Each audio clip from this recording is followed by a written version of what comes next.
tua glória enche a terra, enche os céus. Tua glória enche a terra, tua glória enche os céus. Tua glória enche minha vida, Senhor. Maravilhoso é estar em tua presença. Maravilhoso é poder te adorar. Maravilhoso é tocar em tuas vestes. Maravilhoso é te contemplar, Senhor. Maravilhoso é estar em tua presença. Maravilhoso é poder te adorar. Maravilhoso é tocar em tuas vestes. Maravilhoso é te contemplar, Senhor. Maravilhoso é te contemplar, Senhor. Maravilhoso é te contemplar, Senhor.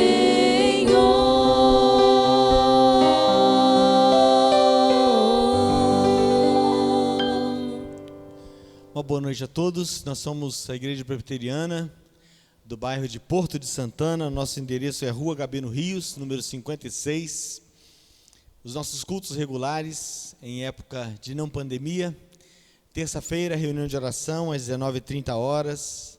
Quinta-feira, estudo bíblico da palavra às 19h30. Domingo, temos reunião de oração às 8h, 8h30, escola bíblica dominical, 19h, culto de louvor e adoração ao Senhor.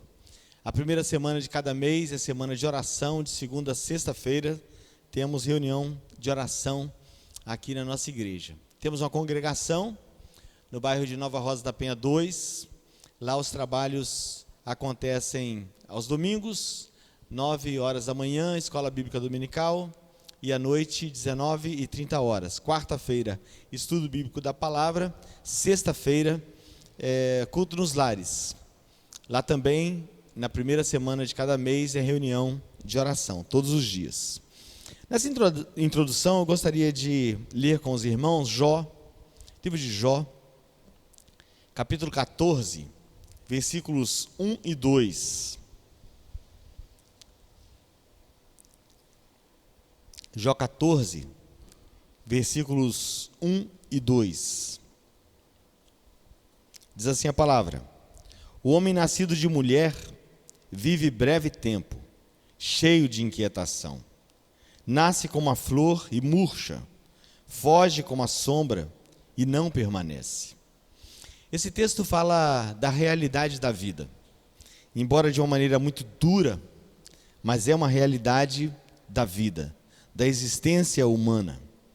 E eu quis trazer para essa introdução de culto esse texto para falar um pouquinho sobre a quantidade de desempregados que a pandemia, que o Covid-19 tem trazido. É um número muito grande.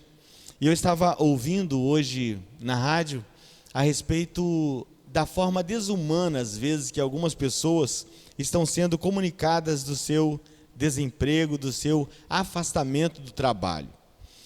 Embora o texto diga, de uma maneira muito clara, que o homem nascido de mulher vive breve tempo e esse breve tempo é cheio de inquietação, embora quando o Senhor Deus fala a Adão e a Eva que eles teriam que conviver com cardos e abrolhos, espinhos e cardos, então simbolizam as dificuldades, as nossas tensões da vida e durante a vida, durante a nossa existência, e o desemprego, as calamidades sociais, elas entram também nessas inquietações, entram também nesses espinhos e cardos.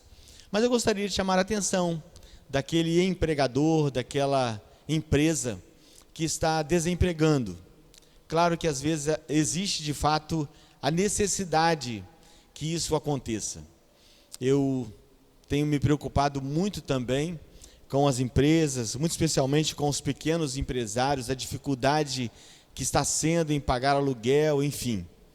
Mas quando você e ao ter a responsabilidade de desempregar, de demitir um pai de família, uma pessoa, que você procure fazer isso da forma mais humanizada possível.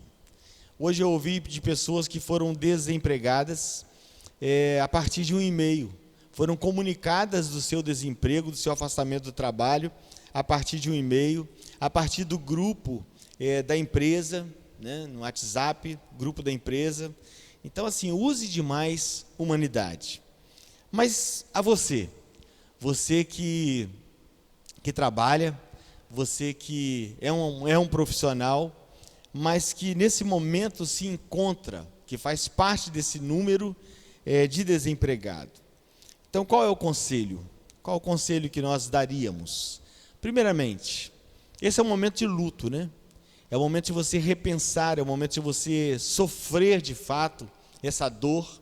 Isso é muito interessante para que a gente possa não manipular a situação, mas para que a gente consiga elaborar uma alternativa de saída dessa situação. Então, sofra de fato o seu luto. Pode sofrer esse luto com intensidade. Às vezes você viveu na empresa durante anos, é a sua história. O que você sabe é sair de casa e tomar o ônibus naquele mesmo horário, bater seu cartão, enfim. E agora, ao estar desempregado, você fica sem saber o que fazer. Então, alguns conselhos vão. O primeiro deles, que você não utilize da negação. A negação é um processo muito ruim, muito desconstrutivo no sentido de você ressignificar uma dor. Então, seja realista com essa situação. De fato, aconteceu. Fale da sua situação com pessoas que, de fato, se interessem pela sua situação. Porque pode acontecer de uma pessoa entristecida, aborrecida por desabafo, ele lança aí uma palavra perdida na internet, né, nas redes sociais. E hoje em dia a gente não é mais dono daquilo que a gente fala, daquilo que a gente vê, daquilo que a gente produz nas redes sociais. E o seu nome, ele vai ficar aí. Se você é um funcionário, se você é um profissional, né? Então, dentro dessa área, esse seu perfil de reclamação, ele ficará arquivado. Então, fale com pessoas adequadas a respeito da sua dor, mas tenha uma posição também equilibrada. Né? Cuidado com as manifestações que você faz em relação ao que você está sentindo. Mas também é um momento de você repensar. Eu cheguei a essa altura da vida, cheguei a essa idade, cheguei a esse nível profissional. Será que eu cometi algum erro? Será que eu cometi alguns erros durante essa minha caminhada, durante esse meu percurso? E ao invés de olhar para essa situação, para essa realidade e tomar uma atitude drástica com relação a isso, não, você deve pensar, olha, eu preciso então me reinventar. Eu preciso ser um profissional melhor. Então eu te aconselho que você estude. Nesse tempo a gente tem disponibilizado aí muitos cursos online, cursos até gratuitos, e dentro da sua área, dentro da maioria das áreas de habilidades, de serviço, existem cursos. Então faça isso, se prepare. A outra questão, se torne uma pessoa mais disponível, exercita disponibilidade. Aquela ideia de dizer assim, olha, eu faço isso e eu só faço isso na empresa. Quando eu entrei numa empresa em 1988, 1989, e eu trabalhava num laboratório de ótica e o meu serviço era cortar modelo. E tinha gente que fazia aquilo dali durante anos. O serviço dele era cortar modelo. Muito bem. Hoje em dia, esse serviço já nem existe, esse tipo de atividade já nem existe mais. A pessoa, ela corta o modelo, ela corta a lente, ela leva a lente para a máquina, ela monta o próprio serviço que ela iniciou lá. Então são muitas as pessoas, estou citando esse exemplo, para dizer que muitas pessoas entram numa determinada empresa e se acomodam naquela determinada função. Eu fui empregado para fazer isso. E às vezes até um lixo que está ali e que está te incomodando, e que você pode se abaixar e pegar e colocar na lixeira, você não faz. Então seja uma pessoa disponível, seja proativo, seja útil. Se você está sofrendo desse momento, não fique com raiva da minha palavra, né? Esse é o momento da sua dor mesmo, e eu respeito. Mas é o momento também de você olhar para isso com bons olhos e pensar: eu preciso ser um profissional melhor. As coisas vão mudar, né? Fale da sua necessidade de voltar ao mercado de trabalho com as pessoas que têm a sua habilidade profissional. Eles vão estar atentos que você está precisando de um trabalho. Agora, ao voltar ao mercado de trabalho, seja muito melhor do que você foi ao longo da vida. Essas são as palavras que eu gostaria de deixar nessa introdução. Vou pedir à Ana Clara que ore pelas empresas. Nós temos no nosso município de Cariacica muitas empresas, né? Temos muitas lojas que necessitam da graça de Deus, da bênção de Deus. Pessoas com muita dificuldade para pagar o aluguel, não só em Cariacica, né? Na Grande Vitória temos vivido isso, e por todo o país temos vivido isso. Então que o Senhor dê graça, abençoe essas empresas para que possam voltar a funcionar de uma forma inteligente, de uma forma que possam ter condição de manutenção. E pelos desempregados também, eu gostaria que você nesse momento olhasse e atentasse para essa oração. Em seguida, o grupo Louvor estará com a palavra. Senhor Deus, muito obrigada pela provisão do Senhor, obrigada porque o Senhor é aquele que nos dá tudo aquilo que a gente precisa. Muito obrigada porque o Senhor tem nos sustentado durante esse tempo, mas eu te peço agora por aquelas pessoas que estão passando algum tipo de necessidade, que o Senhor possa, com a tua boa mão, ó Deus, estar provendo para essas pessoas o alimento, o dinheiro para as contas que elas precisam.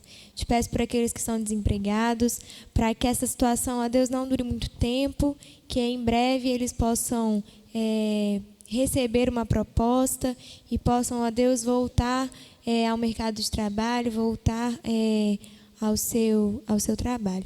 Te pedimos também pelas empresas que estão falindo durante esse tempo, te pedimos para que o Senhor dê inteligência aos seus donos, aos seus gerentes, aos administradores, para que eles possam, ó Deus, montar um projeto, um plano de reestruturação e que o Senhor abençoe para que eles também não possam entrar em uma situação pior, que o Senhor possa realmente nos livrar dessa situação, nos livrar de um quadro econômico pior no nosso país. Em nome do Senhor Jesus. Amém.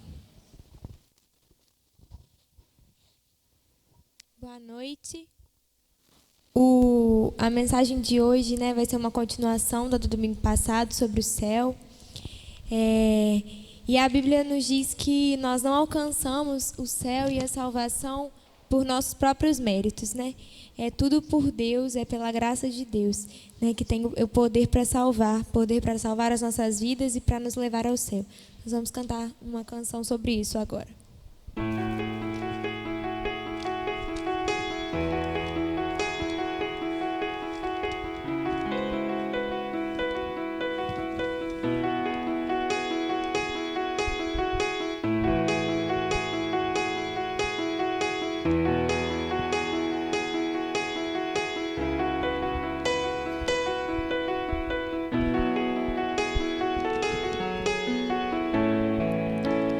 Todos necessitam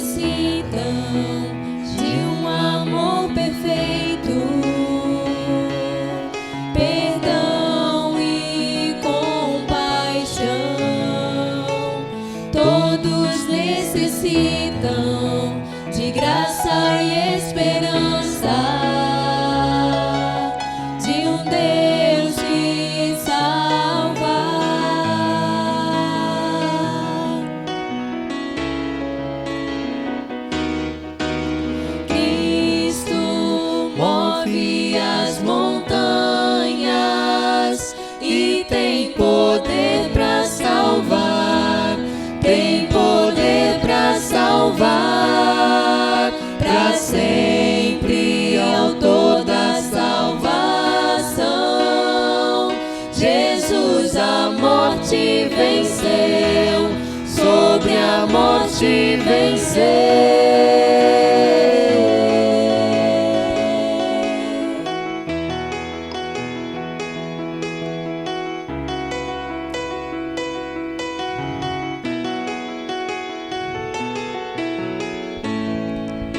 Me aceitas com meus medos, falhas e temores.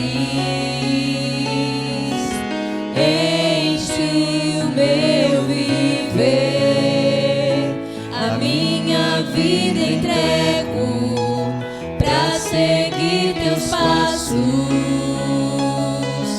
A ti me rendo.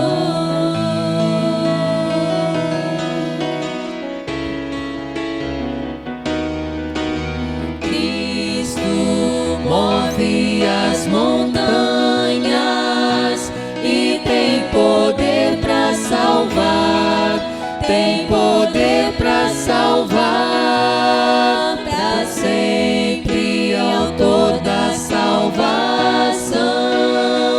Jesus a morte venceu, sobre a morte venceu.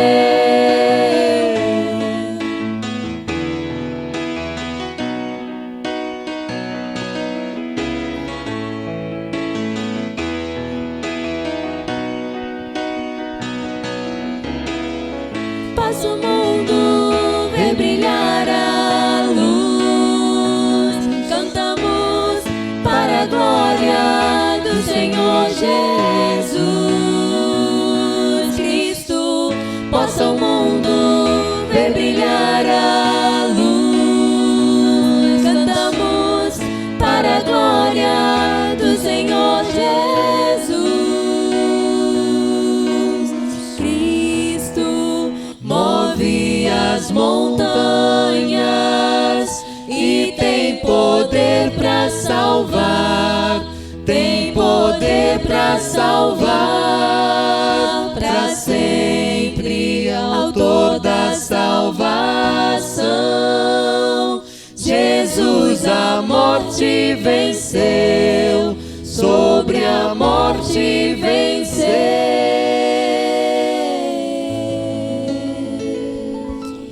E o mesmo Deus que tem poder para nos salvar, Ele tem poder para nos guiar enquanto vivemos aqui na terra até o dia que formos ao céu. Nós vamos cantar agora um hino do nosso cenário de número 114, Brilho Celeste.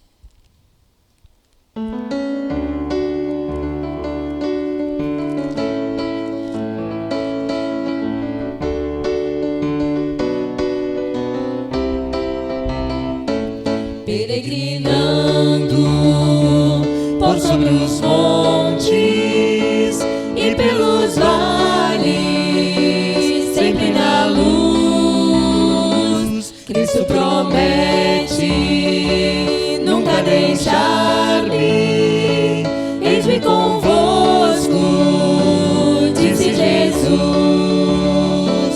Brilho celeste, brilho celeste, enche a minha alma, glória dos céus, aleluia. Sigo cantando, dando louvores, pois Cristo é meu. Se vejo sombras por toda parte, o Salvador não hão de ocultar, pois Cristo é luz que nunca se apaga, bem ao seu lado sempre hei de andar.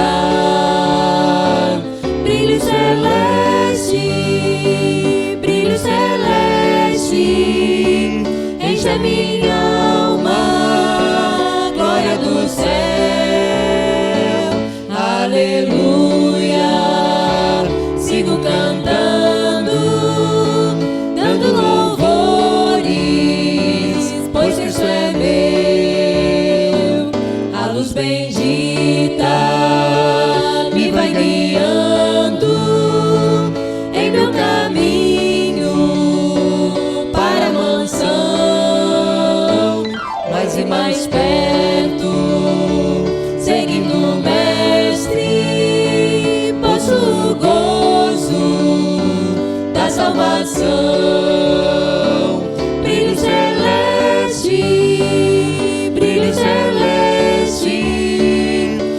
a minha alma, glória do céu,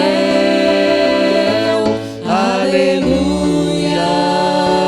Sigo cantando, dando louvores, pois Cristo é meu.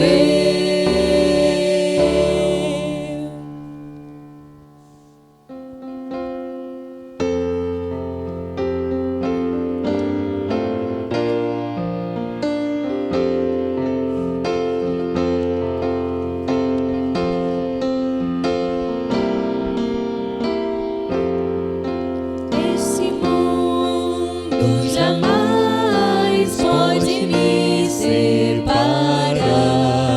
dos valores celestiais e eu vou receber. Meu tesouro e esperança estão no meu novo lar. Sou herdeiro com Cristo, vou com Ele morar. Céu, lindo céu, céu, lindo céu, há mansões celestiais, todas feitas por Deus. Céu, lindo céu, céu, lindo céu, eu vou para o céu, lindo céu, com Cristo vou morar no lindo céu. Já estando além rio, minha luta findou. Eu não tenho mais pecado, pois Jesus me lavou. Oh, que glória na subida, nas alturas dos céus. Cantarei a linda história do Cordeiro de Deus. Céu, lindo céu, céu, lindo céu, há mansões celestiais, todas feitas por Deus. Céu, lindo céu, céu, lindo céu, eu vou para o céu, lindo céu, com Cristo vou morar no lindo céu.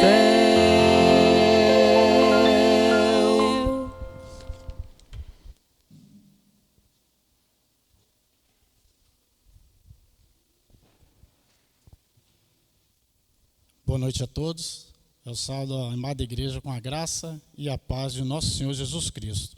Neste momento está aparecendo aí no seu monitor a conta da igreja, que nesse período de pandemia você possa depositar seus dízimos e suas ofertas. E eu quero convidar você a participar conosco do nosso canal no YouTube, Igreja Presbiteriana de Porto de Santana. Se inscreva conosco, aciona lá o sino de notificações e vamos adorar o Senhor conosco. Deus sempre terá uma palavra para o meu e para o seu coração. Nós vamos louvar o Senhor neste momento através da sua palavra, no Evangelho do Senhor Jesus, segundo Mateus, no capítulo 6, 19 a 21. Eu lerei e os irmãos acompanharão. Assim nos diz a palavra do Senhor. Não acumuleis para vós outros tesouros sobre a terra, onde a traça e a ferrugem corrói, onde os ladrões escavam e roubam.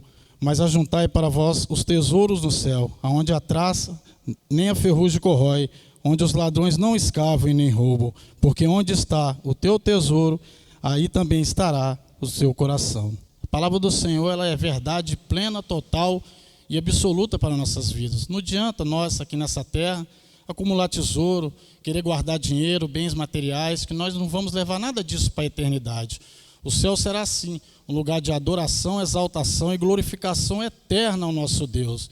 E nós, enquanto nessa terra, como servo do Senhor, aguardamos a volta do nosso Senhor Jesus Cristo, nós temos que guardar aquilo que temos que manter mais puro, que é o nosso coração, Guardar ele na obediência em todas as áreas de nossa vida ao nosso Senhor, como também na devolução dos dízimos e das ofertas, sendo fiel ao Senhor e obediente na sua ordenança divina e confiar na sua providência, porque a providência de Deus ela não falha, ela é justa com aquele que nele confia. Nós vamos orar neste momento pela providência de Deus e pelos dízimos e pelas ofertas.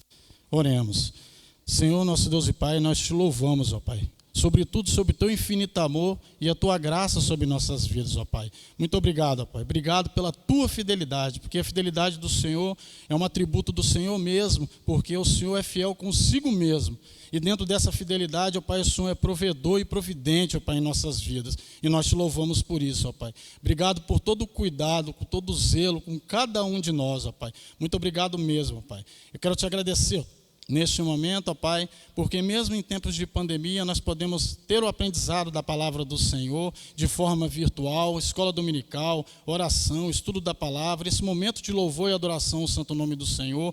Obrigado porque o Senhor tem levantado pessoas, ó Pai, que têm se esforçado, o Senhor tem dado capacidade, e eu agradeço pela vida de cada um, pelo trabalho, a dedicação com nossas crianças que é feito no dia de sábado. Muito obrigado, Pai, como é prazeroso, é louvável ver a alegria delas em querer participar. Eu te agradeço e te louvo pelo departamento infantil dessa casa, que é a casa do Senhor. Muito obrigado pela vida de cada um que compõe, ó Pai, esse corpo, ó Pai. Neste momento, ó Pai, eu quero clamar ao Senhor, como foi dito aqui pelas palavras do teu servo. Oh, meu Deus, tem misericórdia do teu povo. O índice de desemprego tem crescido de uma forma, ó Pai, preocupante, ó Pai.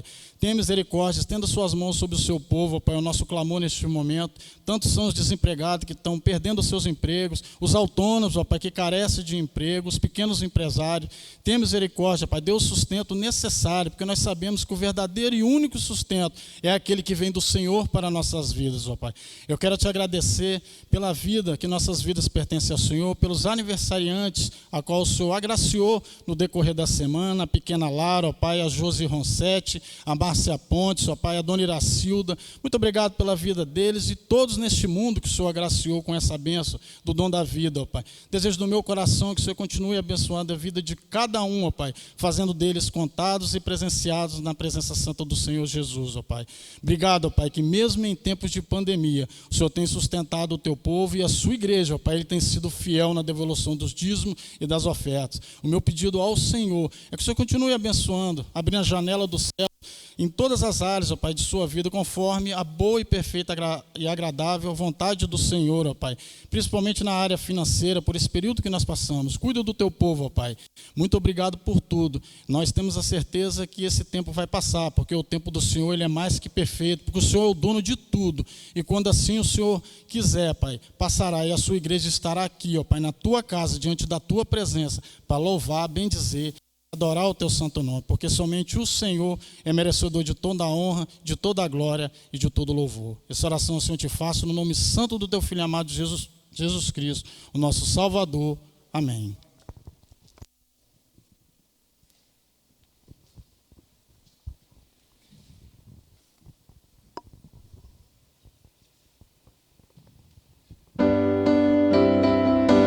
Então se verá o Filho do Homem vindo sobre as nuvens com poder e glória. Então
o momento em que nós temos a participação das crianças no nosso culto.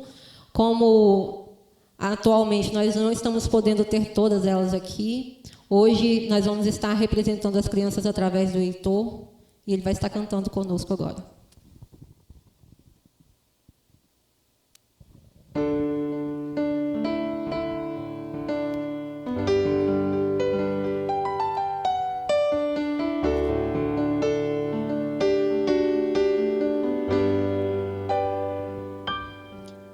Não dá pra imaginar tanta dor. Tudo ele sofreu, foi por amor, por mim, por você,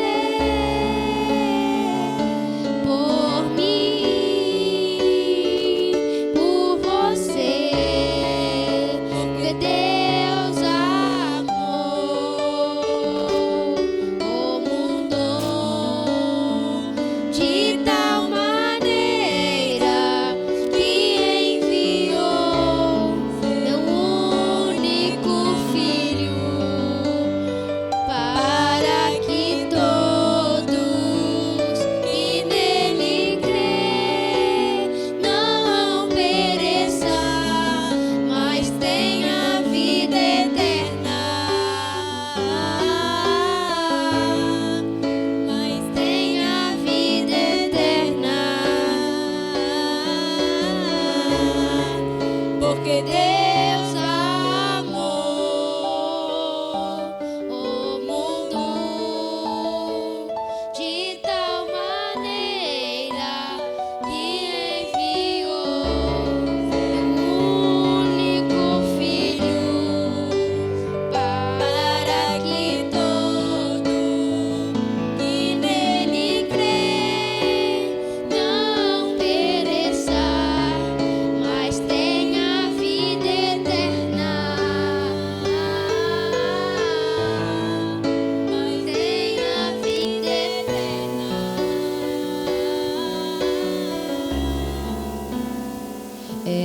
E o Heitor, nessa hora, ele vai estar orando, né, pelas crianças aqui da igreja, pelas crianças aqui do bairro, pela vidinha da Eloá, que, por coincidência, é minha filha, está fazendo aniversário hoje.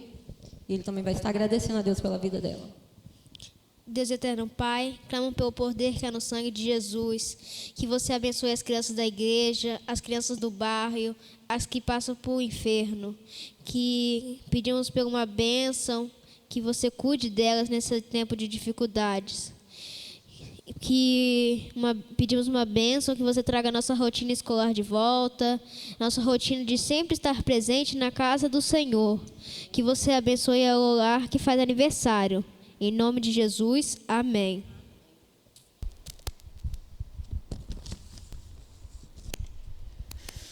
Vamos dar sequência àquilo que começamos no domingo passado. Conversaremos nessa noite a partir do Salmo de número 15.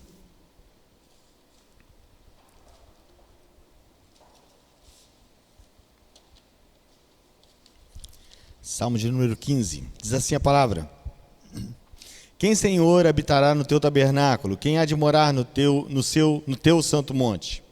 O que vive com integridade, pratica a justiça, e de coração fala a verdade. O que não difama com a sua língua, não faz mal ao próximo, nem lança injúria contra o seu vizinho. O que a seus olhos tem por desprezível ao réprobo, mas honra aos que temem ao Senhor. O que jura com dano próprio e não se retrata. O que não empresta o seu dinheiro com usura, nem aceita suborno contra o inocente. Quem deste modo procede, não será jamais abalado. Oremos ao Senhor pela ministração da palavra. Senhor Deus e Pai, a Tua palavra é verdadeira. Contamos com o Senhor como em todas as outras ocasiões, porque se eu falar, com certeza ninguém será edificado, ninguém sentirá, ó Pai, sentirá a presença do Senhor. Por isso eu clamo que as palavras da minha boca, o meditar do meu coração sejam agradáveis ao Teu querer, rocha minha, Redentor meu, em nome de Cristo Jesus. Amém. Na semana passada eu comecei dizendo que, assim como os 10 mandamentos é um modelo, um padrão daquilo que o Senhor Deus gostaria que os homens vivessem, é um padrão moral de Deus, esse Salmo 15, ele é um padrão, ele apresenta características daquele que há de morar no céu. Não vou ficar repetindo aquilo que eu já disse no outro domingo, eu gostaria apenas de salientar um detalhe, talvez você não atentou para ele, que eu fiz menção, que muitas vezes quando nós pensamos no céu, nós pensamos no céu em um lugar que não teremos mais dores, que não teremos mais lágrimas, e de fato o céu é assim. Mas Davi, quando estava pensando no céu, ele estava pensando em um lugar de adoração, porque ele pergunta: Senhor, quem habitará no teu tabernáculo? Quem há de morar no teu santo monte? Quando ele fala aqui dessa ideia de um lugar de adoração, a Jerusalém, que é o símbolo da cidade realmente de adoração, em todas as escrituras sagradas, Jerusalém é o símbolo de adoração. Eu gostaria de pensar, de levar você a pensar um pouquinho sobre essa ideia.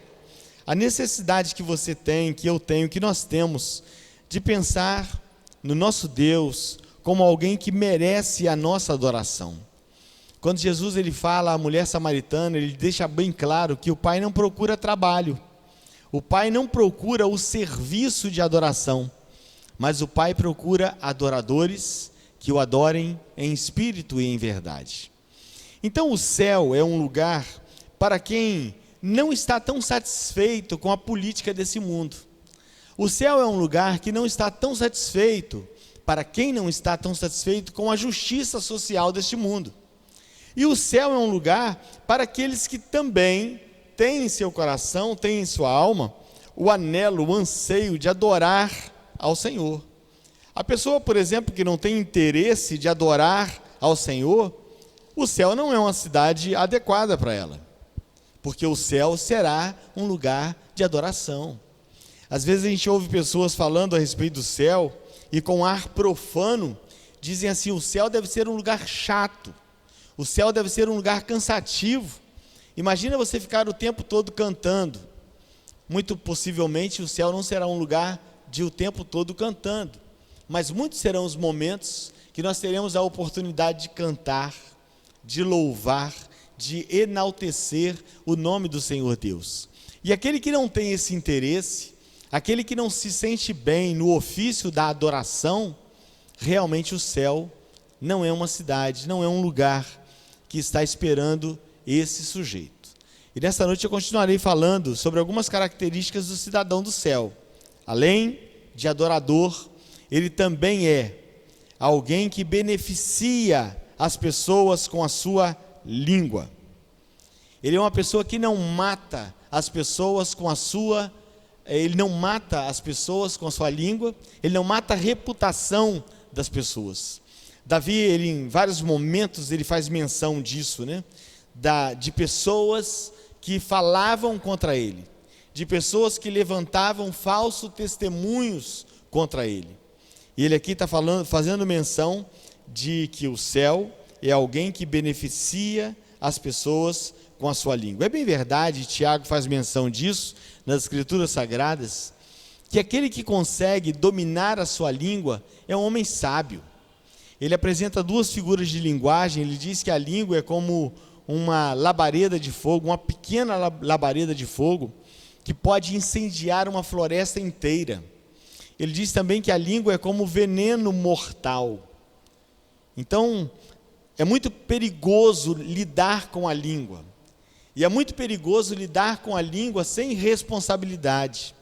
Por isso que Salomão ele diz assim: olha, no muito falar não falta transgressão.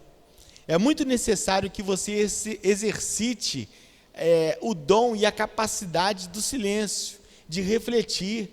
Cientificamente já é comprovado que quando você pensa ou conta até de 1 a 10 antes de falar alguma coisa, você permite, você dá tempo que neurotransmissores comuniquem as ideias de uma forma melhor, para que ao sair da sua boca possa sair uma palavra adequada. O desejo do Senhor Deus e a palavra que Salomão apresenta muitas vezes com relação a esse nosso discurso, a nossa palavra, o nosso repertório verbal, ele pode ser saúde para o corpo, saúde para os ossos. Ele diz assim: a boa palavra, quão boa é. Então é muito interessante que a sua palavra, que a minha palavra seja boa. É muito interessante, é muito importante que a sua palavra, a minha palavra seja saudável. Mas o contrário também é verdadeiro. A minha palavra e a sua palavra pode ser mortífera. Nós matamos as pessoas com as nossas palavras às vezes. Nós podemos matar a reputação das pessoas com as nossas palavras às vezes. Então, muito cuidado com aquilo que você fala. A palavra de Deus, ela fala também, muito especificamente no livro de Provérbios, que que é detentor da expectativa de ir morar no céu, esse que tem a capacidade de pelo menos ter a responsabilidade de dominar melhor a sua língua e as suas palavras, ele deve ser uma pessoa cuidadosa para não ser mexeriqueiro. Provérbios 11, 13, o que anda mexericando descobre o segredo, mas o fiel de espírito o encobre. Falar sobre o outro já não é de hoje, né? Falar a respeito do outro já não é de hoje, que a gente entende isso como um agregador social. As pessoas se sentam e começam a falar de pessoas. E falar de pessoas, quem fala de pessoas, são medíocres, né? As pessoas comuns, elas falam de coisas, e as mais especiais falam de ideias. É preciso nós exercitarmos o dom de elaborarmos melhor as nossas conversações. A palavra de Deus diz assim, eu gostaria que você atentasse muito para isso. 1 Coríntios capítulo 6, a partir do versículo 2. Ou desconheceis que os santos julgarão o mundo? E se o mundo será julgado por vós, como sois incompetentes para julgar os assuntos de menor importância? E mais, não sabeis vós que iremos julgar inclusive os anjos, quanto mais as demandas triviais dessa vida? Será que quando surgem questões dessa vida para serem julgadas, você não é capaz de julgar? Observe que nós, crentes do Senhor Jesus, nós que somos cidadãos dos céus, estamos sendo preparados para julgarmos o mundo. E nós utilizaremos o dom da palavra, o artifício da verbalização, de um bom senso. E se você não começa a exercitar isso aqui, é muito comum a gente ouvir dizer que no céu a pessoa será assim, no céu a pessoa será transformada, mas enquanto estiver aqui, então você há de viver como humano, e há de viver na carne, e há de realmente cometer todos os delitos que nós estamos dizendo que o cidadão do céu, ele deve pelo menos colocar como norte, não viver. Então eu gostaria muito que você atentasse para isso. Não fique esperando ir para o céu para viver isso, mas comece a fazer nesse reino, nessa terra, nesse período que você está vivendo, condições para que você tenha realmente qualificação para ir morar no céu. Uma outra questão antes de sair desse ponto, quando as pessoas falam, quando você fala, qual é a razão, qual é a motivação? Existe uma expressão na psicologia que diz assim, qual a função? Qual a função disso? Então, qual tem sido a função das suas palavras? Pense muito nisso. O que eu vou falar nesse momento, qual é a função disso? Eu vou falar dessa pessoa, eu vou matar a reputação dessa pessoa. Qual é a função disso? Você recuperar uma reputação matada, morta, né, machucada, é muito difícil. E muitas são as vezes que você deliberadamente, irresponsavelmente, se coloca na posição de cidadão do céu e fala mal do outro. É muito perigoso esse tipo de comportamento. A quinta característica de quem vai morar no céu é que essa pessoa possui benignidade. Eu vou citar aqui algumas expressões a respeito de benignidade. Alguns sinônimos. O benigno é suave, brando, agradável, não perigoso e nem maligno. O que significa isso? Uma pessoa não maligna é uma pessoa que não tem aquela malícia doentia, que não tem aquele nível de moralidade que passa a ser até pecaminoso, que tudo é pecado. A Bíblia diz que tudo é puro para os puros. Aquele que olha com bom olhar, aquele que olha com um olhar santo para as coisas, não vê tanta maldade, não vê tanta perversidade, não vê tanta imoralidade. Mas aquele que está à procura dessas coisas, ele sempre vai ver, ele vai olhar com um olhar maligno. E o benigno, ele é suave, ele é brando, ele é agradável, ele não é perigoso, ele não é maligno. Ele é gentil. E é interessante quando a gente pensa nisso, eu me lembro quando Saul, o rei Saul, ele estava atormentado por um espírito maligno, e ele precisava de ouvir canções, ele precisava de ouvir uma música, e procurava-se então alguém que tocasse bem.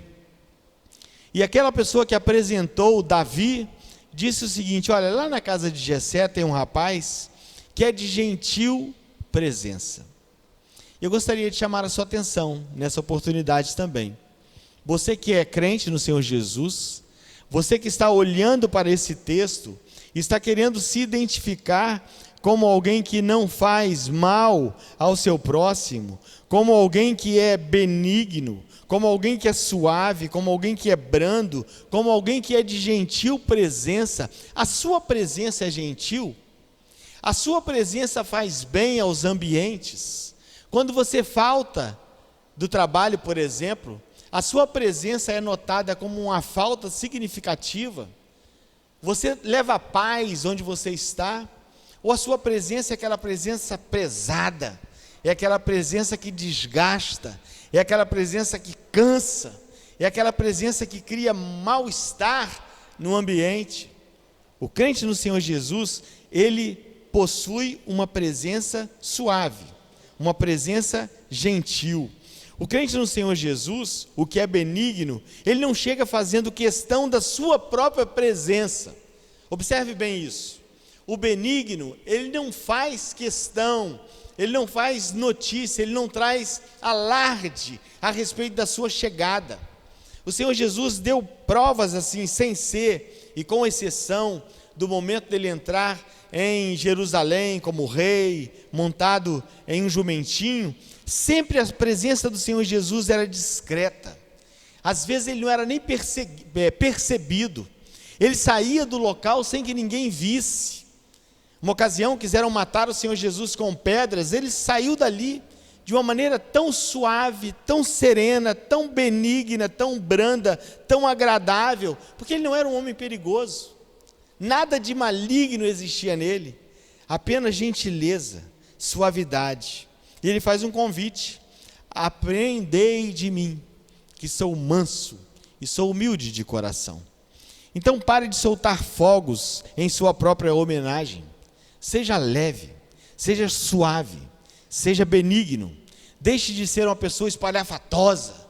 Deixe de fazer tanta questão assim, que a sua presença chegou. Olha, cheguei. Olha, estou aqui. Não precisa ser assim. O cidadão do céu, ele é sereno, ele é suave, ele é brando, ele é agradável. E nós estamos aqui nesse processo de céu. Aqui é um ensaio do céu. E nós estamos aqui nesse exercício. Quem sabe você não tem sido uma pessoa assim? Embora seja crente, mas você não é suave, você não é brando, você não é agradável, você é uma pessoa perigosa. As pessoas não têm confiança na sua presença. Que é isso, irmão? Está na hora de você assumir uma postura de cidadão do céu. Olha, já que aqui é o ensaio do céu, então eu quero aprender com o Senhor Jesus a ser suave e a ser sereno. Outra característica de quem vai morar no céu é a bondade. Essa era uma característica do Senhor Jesus, uma característica do Senhor Deus. No Salmo 73 diz assim: na verdade, o salmista, ele vem falando assim mal da sua situação, ele vem lamentando o fato de ser pobre, e vem olhando para o rico com um ar de inveja, vem olhando todas as características e todo o lado bom de ser rico, Aí ele tem uma tomada de consciência, ele tem um insight verdadeiro, e ele diz assim: na verdade, Deus é bom. O Senhor Jesus era bom. O Senhor Jesus multiplicou pães e peixes para pessoas que dias depois estariam gritando: crucifica-o. E você vai dizer que o Senhor Jesus queria dar pão e dar peixe para aquelas pessoas para convertê-las? Ou para fazer com que elas tomassem uma posição diferente? Negativo. Ele fazia isso simples e unicamente porque ele era bom. Ele não fazia para aparecer. Ele não fazia para fazer boa política. Ele fazia porque uma das propriedades de Deus, um dos atributos de Deus é bondade. E se você é servo de Deus, como o Senhor Jesus também o foi e é necessário que você desenvolva na sua vida a capacidade de ser bom. O Senhor Jesus sentou-se para a ceia, a última ceia. Judas estava presente. Ele sabia perfeitamente que Judas o trairia, mas eles participaram da ceia. Judas saiu, e lá no jardim do Getsêmani, depois de ter chorado gotas de sangue, depois de ter lamentado a dor do abandono dos humanos, ele encontra Judas, trazendo os seus algozes, e diz a Judas o seguinte: amigo, aqui veio. Quantas vezes, irmãos, não existe nenhum gesto de bondade nos nossos comportamentos? Quantas vezes a nossa maneira de ver as pessoas, de ver as circunstâncias, de olhar para os outros, é sempre de uma forma maldosa, é sempre de uma forma cruel. Deus é bom. Na verdade, Deus é bom. Na verdade, o Senhor Jesus é bom. E na verdade, o Senhor Deus espera que você seja uma pessoa boa. Observe o que diz a palavra de Deus em Romanos 5:8. Mas Deus prova o seu amor para conosco, em que Cristo morreu por nós, sendo nós ainda pecadores. Que amor é esse? Você que antes não era nada, eu que antes nada era, morto em meus delitos e pecados, escravizados pelo pecado, escravizados por Satanás, escravizados pela nossa própria natureza, corrompidos pela nossa própria malignidade. Mas o Senhor provou o seu amor para conosco. Quando nós éramos pecadores, enviou o Senhor Jesus por nós. Davi, no Salmo 34, no versículo 8, ele diz assim: ó, provai e vede que Ele é bom. Quem sabe você não é uma pessoa boa? Quem sabe você não tem graça em ser bom, porque você acha que bom é otário. Bom é aquele que é perdedor. Que bom é ser Jesus e ir na cruz do Calvário e morrer. Observe essa tendência, essa inclinação de achar que ser bom dá prejuízo, né? Essa é uma questão muito profunda, daria para a gente conversar muito sobre isso, mas não nesse momento. E talvez você já esteja cansado de gente má. E essa sua interação com pessoas más, essa minha interação com pessoas más, podem também nos tornar maus. Mas é muito interessante que você entenda duas coisas. Primeiramente, você pode ser uma pessoa modificada, e a partir dessa noite você se tornar uma pessoa boa, uma pessoa de um bom coração, uma pessoa disposta a tirar de você e dar para o outro, a dar o peixinho, a dar o pãozinho para satisfazer a fome, sem fazer disso uma propaganda sua, sem fazer um quadro e expor na parede. Ninguém precisa saber do que você está fazendo, porque Deus é bom. Mas também, se você tem essa dificuldade, eu gostaria de levantar aqui uma questão que de quando em vez eu estou levantando aqui na minha igreja, dizendo aos irmãos o seguinte, que é uma questão filosófica e um questionamento filosófico a respeito do pensamento e a respeito do comportamento. O que vem primeiro? O pensamento? Ele que influencia o nosso comportamento? Ou o comportamento influencia o nosso pensamento? Os dois. Quando você pensa coisas boas, você pode ter comportamentos adequados, porque o pensamento é o ensaio da ação. Mas mesmo quando você não está com boa vontade de fazer o que é bom, mesmo que você não esteja com boa vontade de ir no seu armário e pegar ali o quilo de alguma coisa e dar para aquele pedinte na rua. Mesmo que você não esteja com nenhuma boa vontade de colocar a mão no seu bolso, tirar algumas moedas e dar para alguém que está pedindo na rua, e comprar um pão para alguém que está pedindo, mas costume a fazer isso, comece a fazer isso. O exercício de ser bom, ele pode produzir pensamentos bons na sua cabeça. E aquele homem que era mau, aquela mulher que era má, aquela mulher que jamais imaginou que poderia desenvolver um comportamento de bondade, aquele homem que diz assim: poxa vida, eu, antes de ser crente, antes de ser convertido ao Evangelho, antes de ter Jesus no meu coração, jamais eu faria uma coisa dessa, mas hoje em dia eu não consigo mais agir dessa forma, porque o cidadão do céu, ele é diferente. O apóstolo Paulo diz na segunda carta aos Coríntios, capítulo 5, versículo 17, se alguém está em Cristo, nova criatura é. As coisas antigas já passaram, aquele homem mau morreu, aquele homem torto morreu. Agora existe um homem bom, um homem que está batalhando para ser aperfeiçoado pela graça de Deus. Outra característica daquele que vai morar no céu é a confiabilidade. É interessante, né, que a regra que nós estamos tendo no mundo de hoje é a flexibilidade, é a quebra dos acordos, é a quebra dos votos. Mas a confiabilidade é muito interessante. Ela é uma característica daquele que vai morar no céu. E quando a gente fala de confiabilidade, é interessante a gente pensar nas Escrituras Sagradas, que diz que o homem não é confiável. Diz: maldito é o homem que confia no homem. Isso significa dizer eu para com você, você para comigo, mas eu para comigo também, e você para consigo também. Porque, na verdade, nós não temos condição de confiar nem mesmo no nosso sentimento. Enganoso é o coração do homem, quem o conhecerá? Então, um homem, na sua condição humana, ele não é confiável.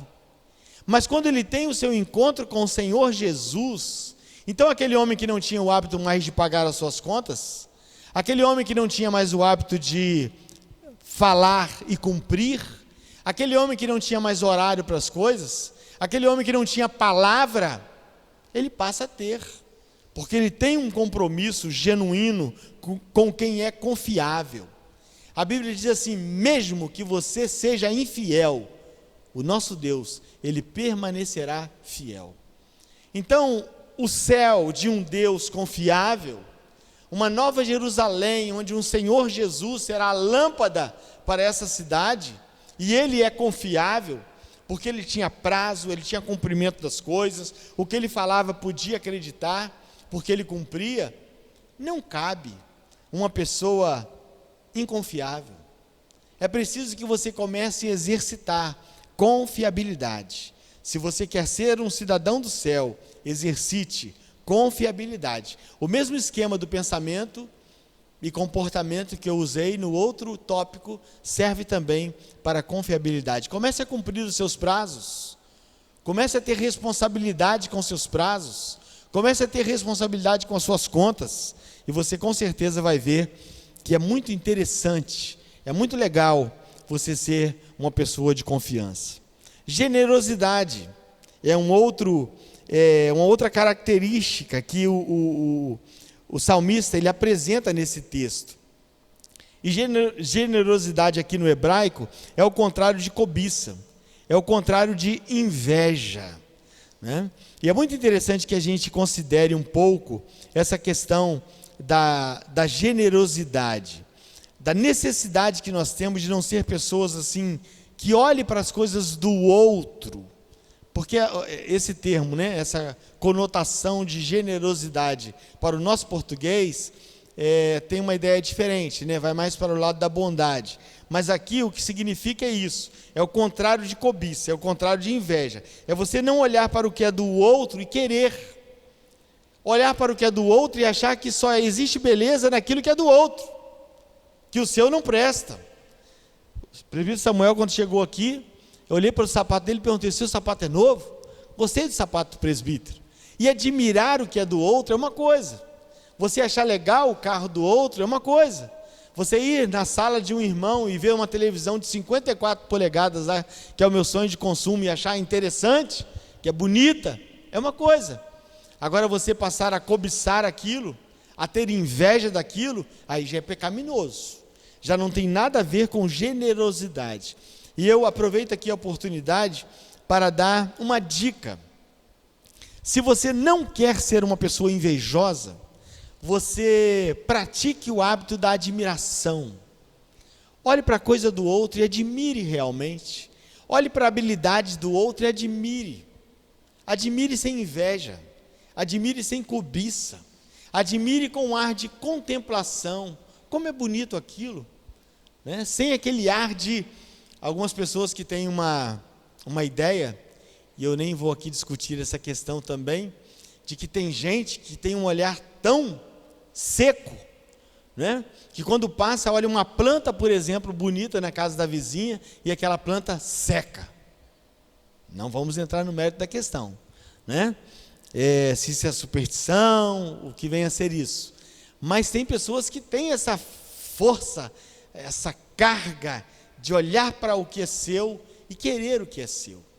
Então, desenvolva a capacidade de não ser essa pessoa, porque uma das características de quem vai morar no céu é aquele que tem generosidade. Em último lugar, é aquele que tem honestidade.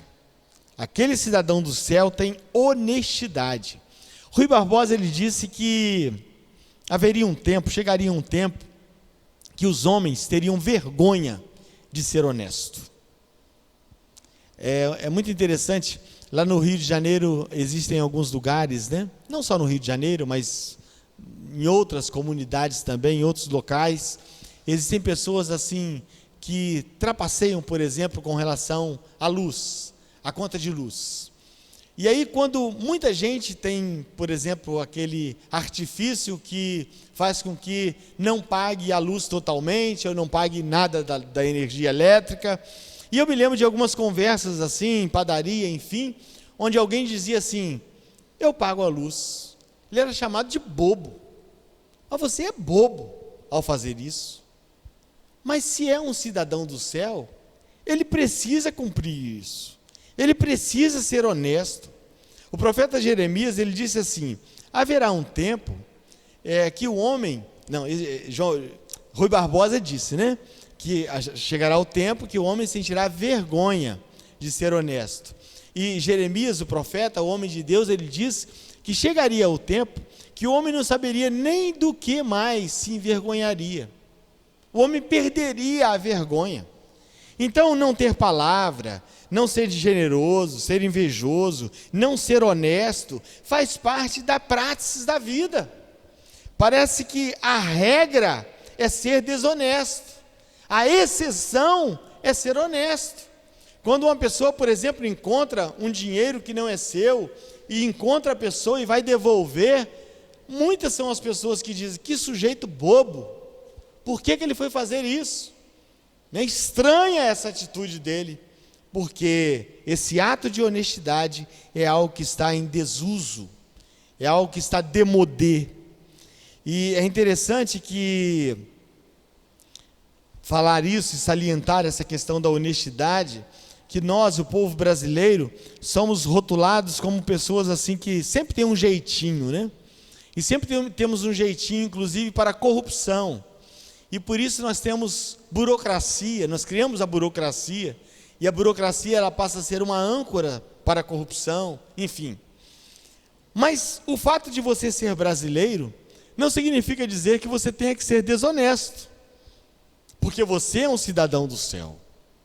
Antes de você ser um cidadão brasileiro, você foi comprado e lavado pelo sangue do Senhor Jesus. Então aquele jeitinho brasileiro, ele não te cabe. Ele não te serve, ou você não servirá no céu. Qual é o estilo de vida que você quer? Você quer o estilo de vida deste mundo? Você quer se conformar com o modelo que está nesse mundo? O apóstolo Paulo, ele diz no capítulo 12, não vos conformeis, não tomeis a forma, não seja igual, porque se tudo aqui está correto, se tudo aqui está adequado, seu lugar é aqui mesmo. Você não precisa ansiar o céu, porque você está adequado, você está adaptado ao seu mundo. Mas vamos considerar, irmãos, que esse salmo é pesado demais para nós. É pesado demais entender assim, gente, mas eu preciso de todas essas características para ir morar no céu. Eu não consigo ter, eu não consigo ser assim. Por você mesmo, de fato, não. Por mim mesmo, de fato, não. Mas olha o que a Bíblia nos diz, e eu concluo aqui as minhas palavras. Em seguida o grupo de louvor estará cantando, e depois do grupo de louvor, nosso irmão presbítero Samuel estará orando. Vou ler o texto de Efésios capítulo 4, do versículo 13 até o versículo 16. Até que todos cheguemos à unidade da fé. Olha, estamos no processo, tá? Estamos na luta, não pela salvação, porque a salvação, ela foi alcançada por Cristo Jesus, não é mérito. O céu não é por mérito. Temos muito essa ideia, né? Portanto, algumas pessoas dizem assim, não existe ninguém, não há comedor de feijão que possa dizer que vai morar no céu. Mas o céu não é por mérito. Embora a ideia daquelas pessoas até que chegaram ao Senhor Jesus, bom mestre, que farei para herdar a vida eterna? Não, não há nada que você possa fazer, é por graça, é pelo Senhor ter tido misericórdia de mim e de você.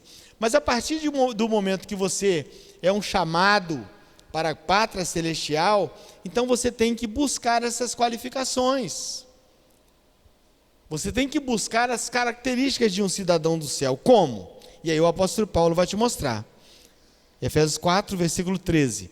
Até que todos cheguemos à unidade da fé e do pleno conhecimento do Filho de Deus, à perfeita varonilidade, à medida da estatura da plenitude de Cristo, para que não mais sejamos como meninos, agitados de um lado para o outro, levados ao redor por todo o vento de doutrina, pela artimanha dos homens, pela astúcia com que induzem ao erro. Mas seguindo a verdade em amor, cresçam em tudo naquele que é a cabeça, Cristo. Agora observe bem, de quem todo o corpo bem ajustado e consolidado, pelo auxílio de toda a junta, segundo a justa cooperação de cada parte, efetua o seu próprio aumento para edificação de si mesmo em amor. Então você pode se tornar um cidadão do céu, você pode se tornar um crente do Senhor Jesus, a ter características de um cidadão do céu, pela obra que o próprio Senhor realiza em você. Você é o poema de Deus, você é alguém que vai morar no céu, e para morar no céu, o Senhor começa a te aperfeiçoar a partir daqui. Vamos ouvir os irmãos cantar, ou vamos cantar com os irmãos. Em seguida o presbítero Samuel estará orando.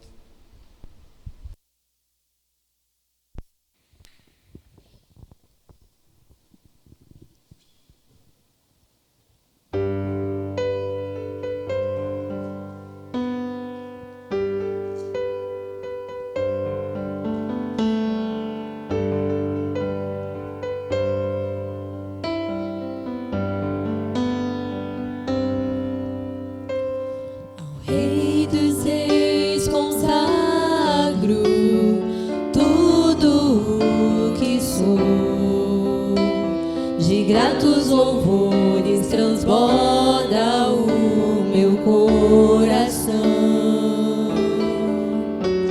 A minha vida eu entrego nas tuas mãos, meu Senhor, pra te exaltar com todo o meu amor. Eu te louvarei conforme a tua justiça e cantarei louvores, pois tu és altíssimo.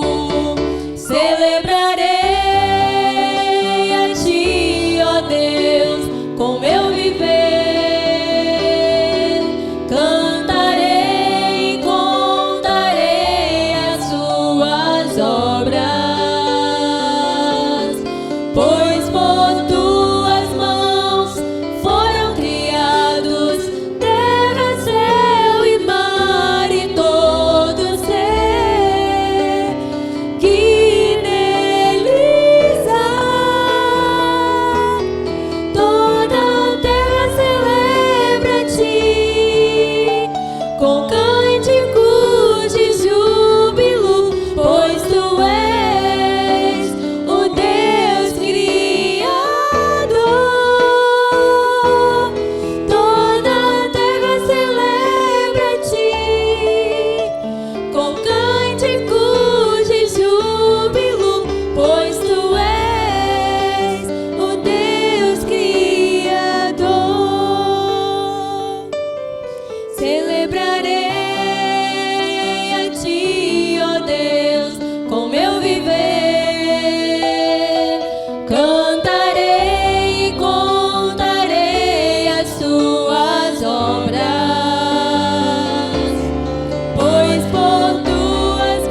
Soberano Deus, nosso eterno Pai celestial, glorificado, exaltado, honrado é o teu nome, Senhor, pelo século do século. Nós te louvamos, ó Deus, que através do sangue do Senhor Jesus derramado numa cruz, o Senhor nos fez, Pai, cidadão dos céus. Foi a palavra do Senhor revelada aos nossos corações, meu Pai, nesta noite, qual nós pertencemos ao céu, pertencemos ao Senhor. Muito obrigado, Senhor, por esta dádiva maravilhosa, meu Senhor. Agora, Pai, nós louvamos o teu nome, ó Deus, pela Igreja Presbiteriana aqui em Porto de Santana, Senhor. Obrigado pela nossa igreja. Por cada membro, Senhor, deste lugar, que adora o Senhor neste lugar, nesse tempo. Louvamos, ó Deus, abençoa, Senhor. Nós tivemos muito tempo, ó Deus, 3 meses sem estar aqui, ó Deus, adorando o Senhor, meu Pai, coletivamente, mas todos os domingos, Senhor, nós adoramos ao Senhor, meu Pai, através do Facebook, através, Senhor, do YouTube, quando nós, ó Deus, ouvimos a Tua palavra, Senhor, que ninguém saia da presença do Senhor, amém, que ninguém desanima, Senhor, mas no momento certo iremos retornar a esse lugar, meu Pai, com toda a alegria do nosso coração, dizemos, Senhor, muito obrigado, Deus, porque estamos de novo, ó Deus, coletivamente adorando ao Senhor. Abençoa, meu Pai, o conselho desta igreja, nossa junta diaconal, Senhor, as nossas crianças, Senhor, cada sociedade desta igreja, Senhor. Ó Deus, abençoa, Senhor, para que de fato, de verdade, possamos viver como cidadão do céu, Senhor, adorando e honrando o Senhor. Ó Deus, a oração que nós fazemos, Pai, no nome de Jesus, o nosso Salvador. Amém. Que a graça do Senhor Jesus, o amor de Deus Pai, as eternas e doces consolações do Santo Espírito de Deus, repouse, ó Pai, sobre a vida de cada membro da Igreja Presbiteriana em Porto Santana, sobre a vida de cada membro da congregação em Nova Rosa da Penha 2, mas não apenas por nós, mas por todo aquele que um dia foi lavado, remido pelo sangue de Cristo Jesus, e está espalhado por toda a face da terra, hoje e sempre. Amém.